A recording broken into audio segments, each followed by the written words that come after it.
అవును, మీరందరు ఇక్కడ ఏం చేస్తున్నారు? అవును కదా, అసలు నేను మర్చిపోయాను.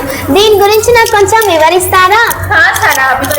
బతుకమ్మ పండుగను తెలంగాణ రాష్ట్రంలో ఆశ్వయుజ మాస శుద్ధ పాడ్యమి నుండి 9 రోజుల పాటు జరుపుకుంటారు. నీకు తెలుసా సనా, మన ప్రభుత్వం ఈ బతుకమ్మ పండుగను మన రాష్ట్ర పండుగగా గుర్తించింది.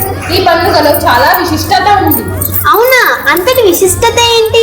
బతుకమ్మకు సంబంధించి ఎన్నో కథలు ప్రాచుర్యంలో ఉన్నాయి. అందులో ఒకటి ఏమిటంటే, ఒక బాలిక భూస్వాముల ఆగడాలను భరించలేక ఆత్మహత్య చేసుకుందట. అవును మనస్విని, ఆ గ్రామంలోని ప్రజలు ఆ బాలికకు గుర్తుగా బతుకమ్మ అనే పేరుతో దీవించారు. అవును, ఈ పండుగను 9 రోజులు 9 పేర్లతో పిలుస్తారంట కదా. ఏంటా పేర్లు?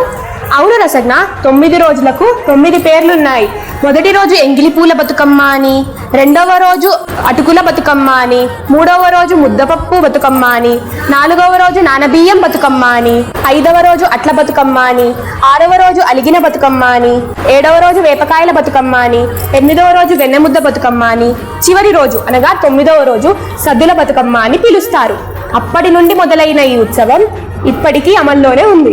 అవును మనస్విని, స్త్రీలు ఈ బతుకమ్మ పండుగ సందర్భంగా తమకు ఎటువంటి ఆపదలు రాకూడదని, తమ భర్త మరియు కుటుంబం చల్లగా ఉండాలని గౌరమ్మను ఎంతో శ్రద్ధతో ప్రార్థిస్తారు. నేను మన ఊరి నుండి ఫారెన్ వెళ్ళడం వలన మన సాంప్రదాయాలను, కట్టుబట్టులను అసలు మర్చిపోయాను. దీని గురించి నాకు వివరించినందుకు మీ అందరికీ అందరికీ బతుకమ్మ పండుగ శుభాకాంక్షలు.